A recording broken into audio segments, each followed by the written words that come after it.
Picture this, December 20th, 1943. The skies over war-torn Europe are filled with the roar of engines and the rat-a-tat of machine guns. Bombers are lumbering back from a raid over Germany, smoking and sputtering, barely holding together.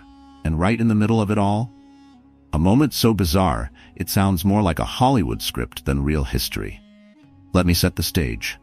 Second Lieutenant Charles "Charlie" Brown, yes, like the Peanuts character, is at the controls of his B-17 Flying Fortress. But his situation is anything but cartoonish. His bomber, Ye Olde Pub, is a flying wreck. The tail's shredded, engines are out, most of his crew are wounded or worse, and the plane is leaking fuel like a sieve. They're barely limping out of German airspace. Enter Franz Stigler, a German Luftwaffe ace with 29 confirmed kills and a shiny Messerschmitt Bf-109 fighter. Now, Franz isn't exactly known for handing out hugs and flowers to Allied pilots. His job? Shoot them down. And Ye Olde Pub? It's a sitting duck. Franz could rack up his 30th kill with barely a flick of his trigger finger. But as Stigler closes in, he sees something that stops him cold. The B-17 is so damaged it's practically defying physics by staying airborne. Through the holes in the fuselage, he spots injured crew members desperately trying to save their comrades.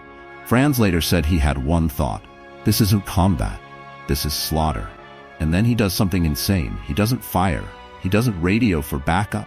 Instead, he flies up beside the bomber and salutes. That's right, salutes.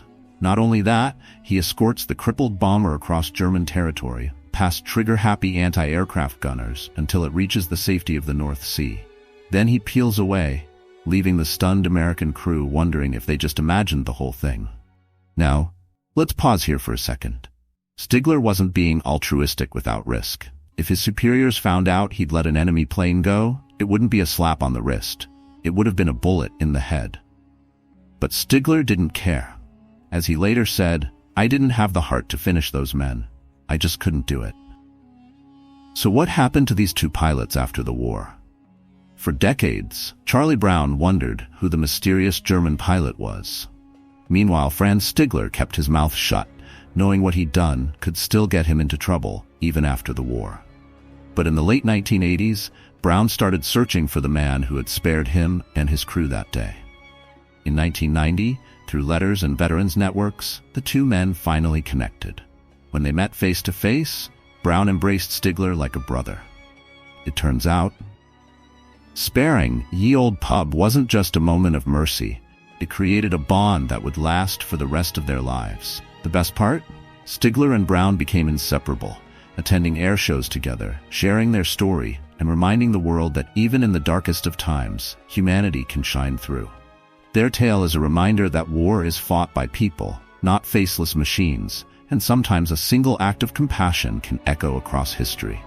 The Stigler-Brown incident isn't just a footnote in World War II history. It's a testament to the power of empathy, even in the chaos of war.